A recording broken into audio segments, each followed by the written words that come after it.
గత 2 డెకేడ్స్ కూడా మీరు చూసుకుంటే ఒక పక్కన కేంద్ర రాజకీయాలతో పాటు మనకు బైఫర్కేషన్ వచ్చిన తర్వాత కూడా ఇక్కడ విచ్చేసినటువంటి సమస్యలు కొన్ని ఉంటే దాన్ని కూడా ఈరోజు మనం సరి చేసుకున్నాం.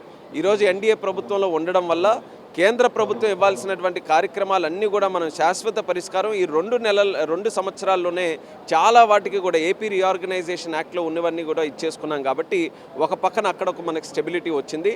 కార్యకర్తలకు ఉద్దేశించి మనం మేజర్గా చెప్పాల్సినటువంటిది ఇందులో ఎవరైతే ఈరోజు విపక్షలు ఎవరైతే మన వైఎస్ఆర్ కాంగ్రెస్ పార్టీ గొడ్డల పార్టీ ఉందో ఒక పక్కన మనం మంచి చేస్తూనే కార్యక్రమాలు ముందుకు నడిపిస్తూనే వాళ్ళు చేసినటువంటి విధ్వంసం కూడా ప్రతి ఒక్కటి కూడా మనం గుర్తు చేస్తూ ఉండాలి.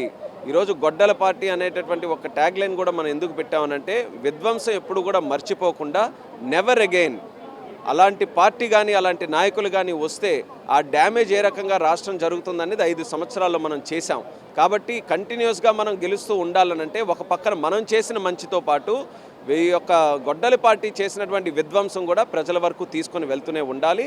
ఆ ప్రయత్నం కూడా నిరంతరం మన కార్యకర్తలు చేస్తూనే ఉండాలి.